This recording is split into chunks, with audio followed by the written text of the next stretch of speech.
Inject it. Whatever you want. Huh. Interesting. All right, the YouTube is live. Hello, YouTube. What's up, YouTube? All right, let's get this party started.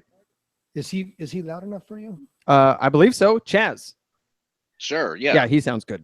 Okay, good. Excellent. All right, bumper music in 3, 2.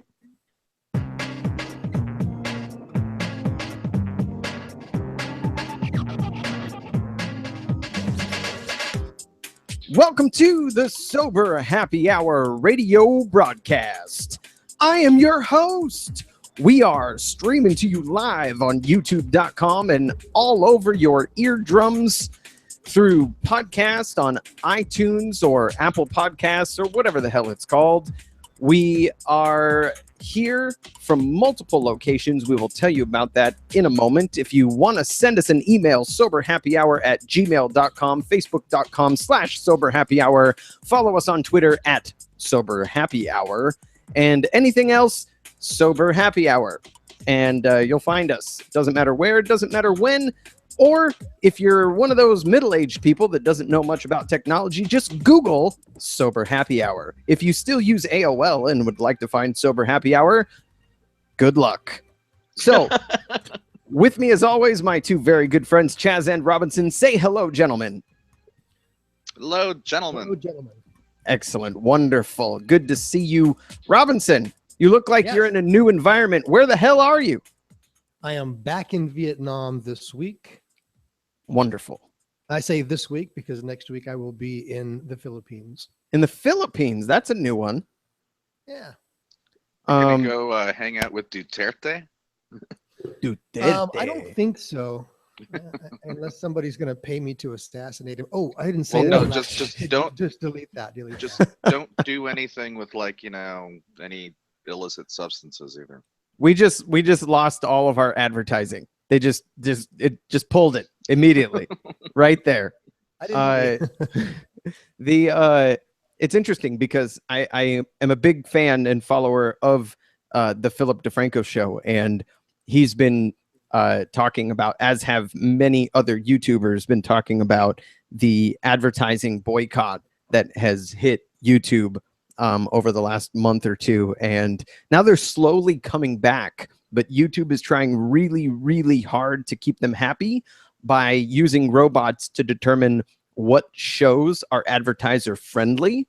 And I realized that none of our shows are considered advertiser friendly. We talk about sex, we talk about drugs, we use foul language, and all of our monetization. Depends on what kind of ads are running. Well, that's the thing. They don't care because they're going to use the lowest common denominator. And if Disney is an advertiser and Disney doesn't want bad language and talk about sex and drugs and rock and roll, then they're going to... I'm talking about like sex toys and other things like that. Why can't they? I think so. They're working on that. They're working on the ability that, let's say I was a sex toy maker and I wanted to advertise on YouTube. In the future, I will be able to control what kind of content I want my ads to appear on. And if I say, I'm okay with language, I'm okay with adult content, but I'm not okay with extremist terrorists, then they will do their best to keep my ads off of the ISIS website. But if I say I'm not okay with language or sex or drugs or violence, then they will keep me off of anything related to those things. Or even if one show, maybe a topic they discuss for 5 minutes uses language or has a topic or content that they think is unacceptable for advertisers, they're just being really cowardice. So basically, it's like having an FCC for YouTube, but with robots, but not right. Yeah, it's in other words, it's like the FCC doesn't have jurisdiction over it, but they just erected some kind of equivalent thereof. But to that point, yes and no. No, I think because the FCC is the one regulating things for regular radio, but the regulations are between. They're basically between the user and the advertiser. Well, the broadcaster right. can choose who. And what's they can't interesting shut it about down. that is cable television is not regulated by the FCC. It never has been. Nope. So Nope. that is governed by this body that was created a couple decades ago where it's the standards whatever society, and they've determined that after 11 p.m. on cable, they'll allow a certain number of curse words and content. But realistically, a cable access channel that is not beholden to advertisers or anyone else could potentially put whatever the hell they wanted on that channel. It could be hardcore sex, it could be straight violence, it could be something, you know, with horrible language. And that's why you'll see network television is governed by the FCC, but cable television is self-governed because they just don't want to lose advertisers. So the whole argument that the internet shouldn't be, you know, I guess you could say censored in the same way, is because if you think about it, it's not really the same thing of a medium as like radio. In order to pick up radio, all you need is a radio. Correct. But you are paying for internet access just like you'd be paying for cable. Exactly. It is a subscription service. It is not free to the public. Therefore, it is not governed by the same body as the airwaves and the TV airwaves as well. Take it to the man. So yeah, right, exactly. When we were on Radio Valencia, we were pirating. We weren't, but somebody who knew the group was picking up the signal and broadcasting it on Channel 6's Channel 6 TV. They also owned the frequency, so they were pirating. Dude, that's badass. Right, pirate radio, free radio, and radio. That was what it was originally called. Yeah. If you have the ability to broadcast and you don't have a license to do that, technically you're breaking the law.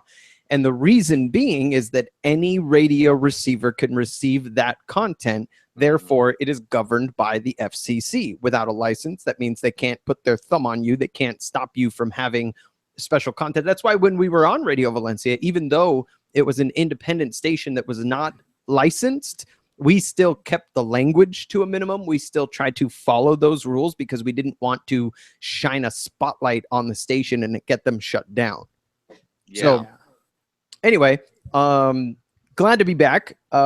We were supposed to be back last week, but I was on a trip to California with my family and went to Disneyland, went to Universal Studios, and it was a ton of fun.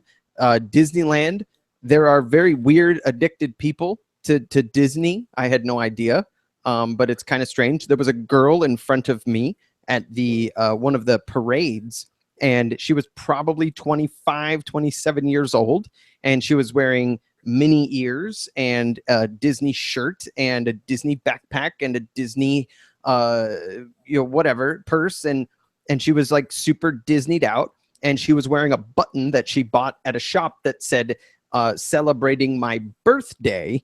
And this girl, I kid you not, when one of the fake princesses or one of the characters would come by in the parade and would see this giant, 5-inch button on her shirt that said, I'm celebrating my birthday at Disneyland, they would say happy birthday to her. Okay, that's cool, right? If you're 8 years old and Cinderella says happy birthday to you because you're advertising it on your chest. But this girl was in her mid to late 20s.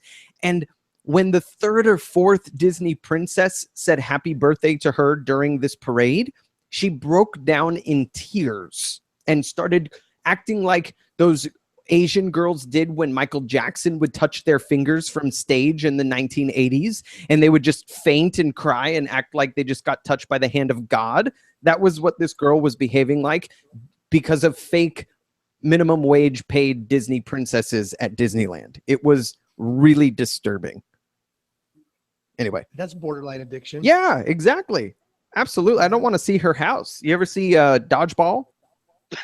Unicorns. The unicorns. and apparently Christine Taylor and Ben Stiller are getting a divorce, which is very sad because they've been married for like, a decade and a half, I think, or like 17 years, maybe something like that.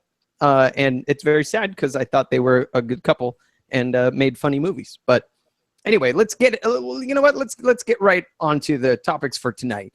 Okay.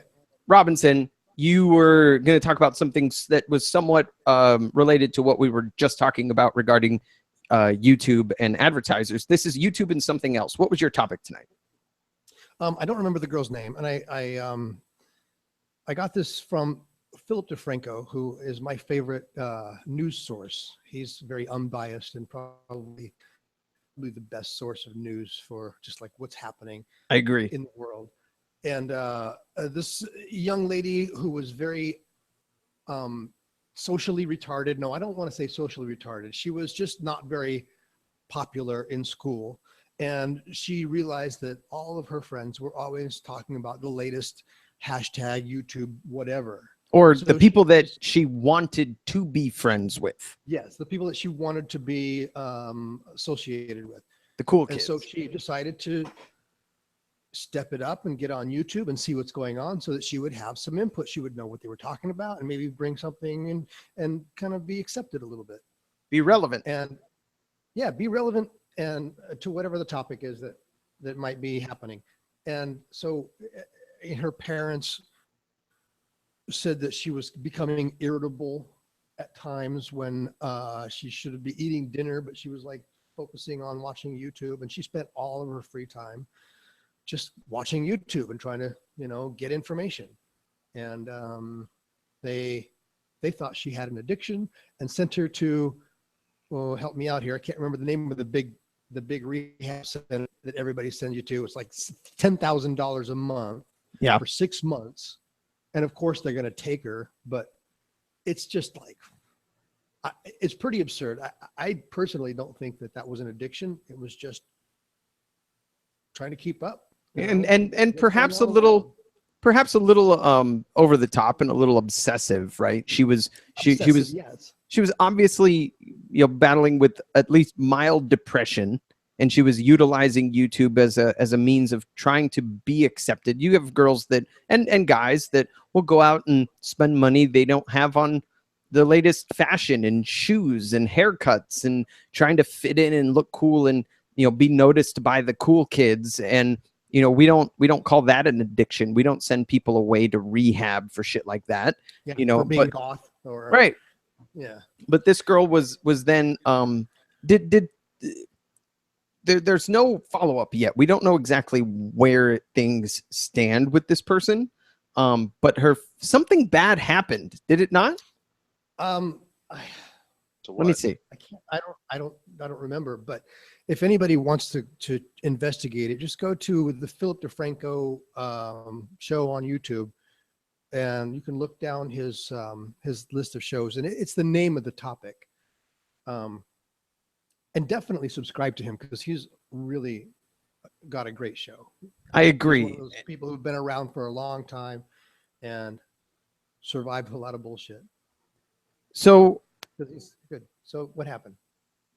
And Philip DeFranco is one of those that was hit really hard by the advertiser ban or the advertiser boycott, if you will. And this was he didn't subscribe to the idea that YouTube was doing this awful thing and being unfair to YouTubers all over the place or whatever. It was more like, these advertisers are beholden to their shareholders. They're going to do what's best for their bottom line. And if advertising on YouTube because their ads were showing up in places they shouldn't show up, then that's their prerogative. And so what Philip DeFranco's always done is he makes money selling merchandise. And he does these short runs of tagline T-shirts that makes him, he said, like 10 times what he made from YouTube. And now has started a crowd-funded news broadcast company that he has now gone independent away from the production company he was working with for the last 3 or 4 years and has gone independent. And if you want to support Philip DeFranco, you can go to Philip DeFranco. DeFranco Elite is the website, DeFrancoElite.com, and you can share some money, get some perks, and help this completely independent news broadcast organization that's being built from the ground up by Mr. Philip DeFranco. And it's pretty cool. So the place was a recovery center for teens called Paradigm in San Francisco. And she was diagnosed with this girl. Her name was Olivia. She was diagnosed with depression that led to compulsive YouTube viewership. And the psychologist named Jeff Nalen at this Paradigm Recovery Center explained that some teens turn to YouTube in the same way that addicts can turn to drugs and alcohol in order to make an underlying source of pain go away. And oh my God. And so they gladly took. Say that one more time. Sure, absolutely. It was some teens turn to YouTube in the same way that addicts can turn to drugs and alcohol in order to mask an underlying source of pain. So while some experts, including Dr. Elias Abajoude, a psychiatrist and the director of Stanford's Obsessive Compulsive Disorder Clinic, say that the response in people's brains when they're online can look very similar as someone who is suffering from a substance abuse disorder. Others feel that the internet addiction, in quotes, is something of a misnomer. We might want kids to be outside playing baseball or something, says Patrick Marquet, a psychology professor at Villanova. But for this generation, that is their pixelated playground, and it might not be a sign of pathological behavior. So that's very interesting, because I think that sounds, the whole thing from the addiction point of view or the rehab point of view, I think that's bullshit. Yeah. yes, That's a depressed person finding a solution. or at least To me, that's just how I see it. maybe not a solution, but at least comfort, at least a safe outlet versus cutting There's or no harm done. She's Right. educating herself. and she's 13. Yeah. Exactly. So- I give her kudos for her what? the direction that she chose. Instead of cutting herself, she goes on YouTube. Fuck yeah. Well, and because she just wants to be able to have conversations with people that are talking about the viral video that is the talk of the day or the talk of the week. She's trying to fit in. And now she's being sent away by parents who are essentially calling her broken for trying to do something that makes her feel better. And it doesn't make sense to me. I don't get it. I think the parents should be sent away. My Yes. opinion. Sent They away need to be sent to a parenting therapy there you go. Which um, I still believe we should clinic. have to pass some sort of a test before we can have children. Anyway, all right, I agree. moving on. Topic. And if you don't pass, you need to be sterilized. Exactly. I think everybody should be sterilized by the time they are old enough to reproduce. Okay, but only temporarily sterilized. You're basically injected with the same thing they do to cats. They can put this device in a cat's arm that'll prevent him from having active sperm. And it's illegal in the United States, actually. They use it a lot in Russia. And they put this device in. It prevents the cat from having sperm. And then when they decide the cat is worthy of passing on its genetic material, they remove the device and everything's good. Kind of like an IUD in women. Right. So everybody gets an IUD. You can't take it out until you pass the test. They have similar that they give to ex-convicts who are being released after being convicted of Like rape, kind of sexual Right. assault. Yeah. the They give them chemical castration. chemical castration. Yeah. So topic number 2 is, so really interesting story. It started a few weeks ago, and I'll be honest with you, I, for one, was way off. So I got the news, and actually there's kind of 2 parts to this. So everybody knows, everybody that listens to this show knows that I used to perform in a band, and that band consisted of 3 main people, myself and 2 others. And one of those band members has sort of a family legacy of musicians. His father played in a very popular 90s band and they had some hit songs, some hit records, had some platinum albums on the wall, and just found out 2-3 weeks ago that Mr. Keith Mitchell, my friend Paul Mitchell's father, passed away from a very short battle with cancer. And he died a couple of weeks ago. I saw Paul last weekend.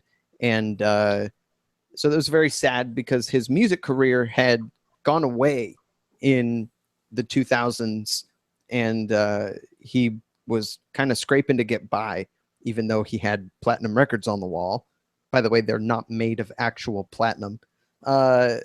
People think, well, just sell your platinum records and you'll be a millionaire. Nope, they're just painted. And so I found out through researching another musician's death about the death of a man that I knew and the father of a very good friend of mine. So that's very sad. My condolences to Paul and the rest of his family. But the death that I was researching was the death of Soundgarden and Audioslave frontman, vocalist Chris Cornell. And Chris Cornell had a very public battle with addiction in the 90s and 2000s, but had been sober for the last 11 years or so. So when I saw that he died, the man was only 56 years old, 53, 56, somewhere in there. I was obviously shocked. Everybody was shocked. You don't expect a 50-year-old to die suddenly after a show that he had just performed in Detroit. That same night, he was dead. And so I immediately assumed, wrongfully assumed, that he had relapsed and had overdosed and died. And posted it on the Sober Happy Hour Twitter, just, RIP Chris Cornell, whatever, hashtag addiction. And turns out he did not die from relapsing. Apparently, after he got clean, got married, had kids, the dude was on a really straight and narrow path. He committed suicide. So if you didn't hear about the story, Depression? So that's what's interesting. They determined that it was suicide. He hung himself, and it was in his hotel room. And what was interesting was he had just been talking to his wife a few hours earlier about the coming home for the Memorial Day holiday. They had plans. They were talking about the next show. He was talking about the Detroit show and how it was an okay show. He did sound a little off, his wife now says, but she wasn't really too worried about anything. But apparently he mentioned to someone that he thought he had taken too much of his anxiety medicine. So apparently he suffered from anxiety and had fucking stage fright. Chris Cornell had stage fright. And what I think is interesting about that is one of the best ways to overcome stage fright is to use hard drugs. Let me tell you, if you're hopped up on heroin, you aren't going out on stage worried about being nervous. You're going out on stage strung out and ready to rock and roll. So perhaps his anxiety wasn't that bad when he was in Soundgarden because he was using and drinking. Now that he's been sober, that anxiety kicks in. So he was taking, I can't remember which anxiety medicine, but a very popular name brand anxiety medication. But one of the side effects of this anxiety medication is suicidal thoughts. And now his wife is sort of starting this campaign to bring awareness to the dangers of people, especially people with a history of addiction, who are in public life, who have these kinds of social anxiety disorders, using this medication and how easily doctors prescribe it. So, well, go ahead. Just the way that I look at this is, I mean, if you think about it, this is just the same thing as a fatal overdose. In other words, it's not like it's not exceptional In other words, it's a fatal overdose of it, just like any other medication. Um, Treating it differently just because it's suicide, I think, will stigmatize things and make it worse, perhaps. Um, but I do think that more awareness does need to be brought to it. That because again, it isn't talked about. It isn't talked about how these things can be dangerous. They're always told to us that they're safe, but Yeah. they actually aren't. I mean, anyone who tells you that psychiatric medication is safe is lying to you. Agreed. Just like if anyone told you driving was safe, they're lying to you. But you take the risk in order to, live your life that you want to. To get But like with any drug at all, there comes a risk of overdose, and when that overdose happens, bad things happen. Like in this case, suicide. He didn't Yeah. have a heart attack. He Yeah. died by suicide. I can agree with that. He was 52. You know that That's too Soundgarden was always they were always my second favorite band because my first favorite band would always change. Really? But Soundgarden has always been my second favorite band. That's awesome. Yeah. So it was Ativan that he was taking, and Isn't that a sleep aid also? probably suicide or side That's effects Ambien. of Ativan include paranoid or suicidal thoughts, slurred speech, and impaired judgment. So if you have impaired judgment and you are suicidal or have suicidal thoughts, your judgment is impaired. All of a sudden, you decide this is a good idea. So, man, that's fucked up. Yeah. Yeah. So, I mean, I've been there, yeah, and I'll tell you when that medication is not working the way it's supposed to, when it's interacting with chemicals in your body that the doctors didn't know were just fine, this is why things that mess with my serotonin, we don't touch them. But when you're in that place and when it's going wrong, you can feel this pull towards death. You can feel this pull like you are going to die. And wow. not unless you completely shut down and ground yourself and just be extremely centered in the moment, it's almost like anything you do could lead to your death. That's how it feels. So typically when those things go on, that's why, like with self-injury, what that does is that actually brings you back to reality. You're no longer going there. You're now back. Boom. Oh, okay, everything's fine. I have to deal with this now.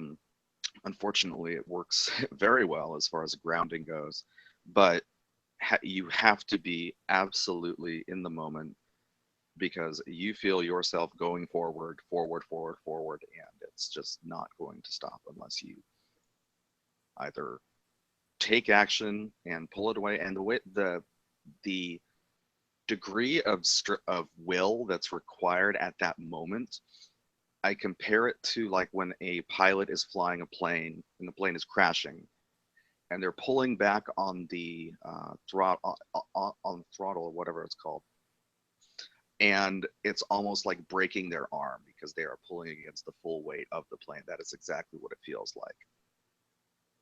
Just thought I'd share. Well, he had a 12-year-old, an 11-year-old, and a 16-year-old. And Dude, he was just a dad. Yep. And apparently he took 1 or 2 extra Ativan, either on purpose or by accident. And they found him in his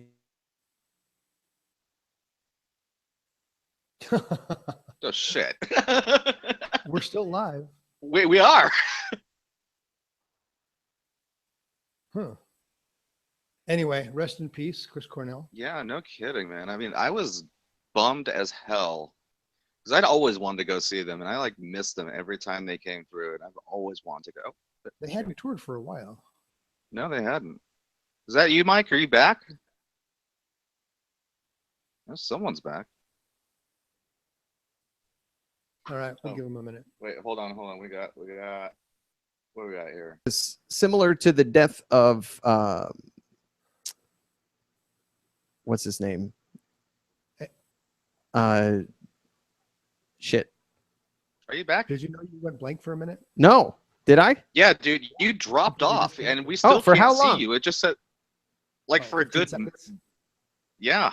Oh, It seemed That's like a unfortunate. minute. just went but it's probably diddle-oo. 15, 20 seconds. And it stayed live, so we've been live this whole time, but we couldn't see you.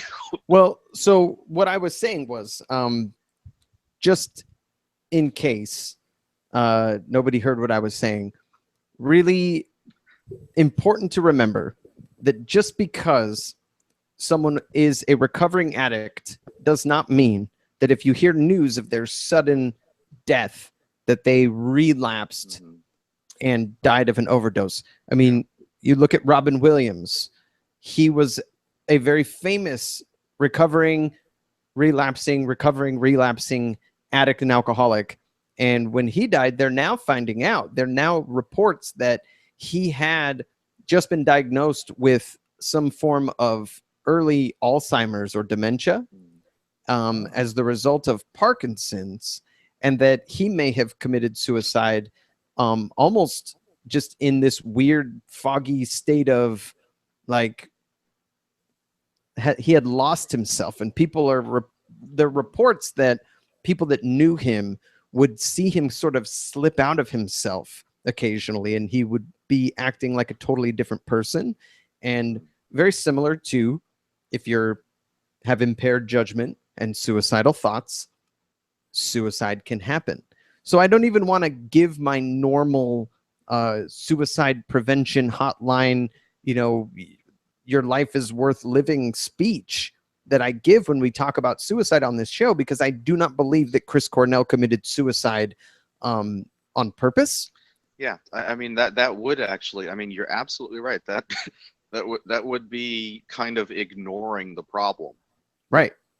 That would be distracting from the actual issue, which is that psychiatric medication can kill you in a variety of ways. Absolutely. So, did we have a third topic for this Well, evening? I just read about I just get on my news feed and everything, talking about how Trump and Sessions have now brought back mandatory minimum sentences, and how they're active. I mean, like, I believe it was Sessions went out and literally said that we need to start building up our private prisons and everything. And it's like, people, we can see how corrupt and crooked you are. You do realize that. It's like seriously, I am just surprised and shocked how poor of judgment they're just running with. This is ridiculous. Mandatory minimums. Yep, which they're back. He said that they want every crime to be punished to the maximum fullest extent, even non-violent drug crimes. Yep. So you're caught with a half ounce of pot, mandatory minimum prison sentence. Fabulous. Really good. Yeah, it's just disgusting, really. Yeah, well, we also, as a country now, clearly don't give half a shit about the environment.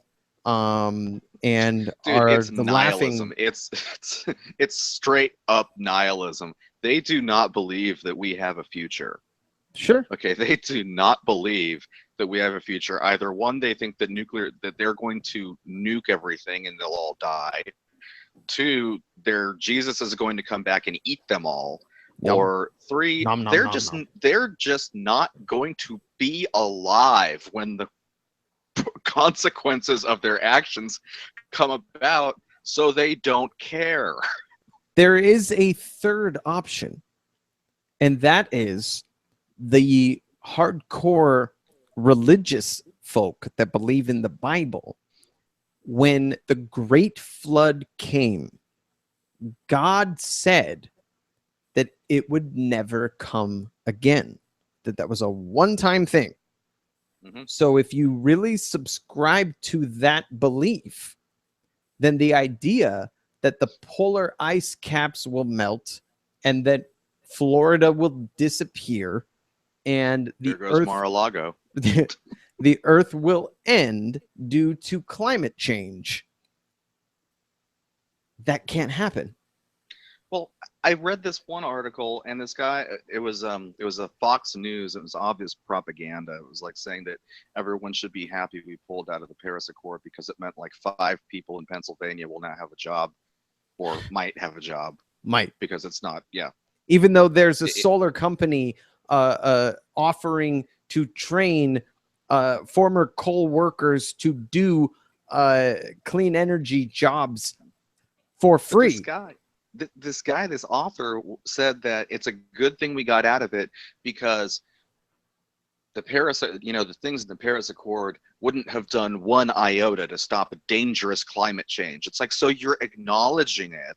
Okay. You're acknowledging it does exist, which he pretty much did through the whole thing, but said it wasn't man-made and that these things wouldn't stop it. So there's nothing we can do. So screw it. This is basically his. 3 countries, the whole argument. 3 countries in the world are not involved in the Paris Climate Accords. I found out why Nicaragua isn't. Nicaragua isn't because it didn't go far enough. Yep. Right.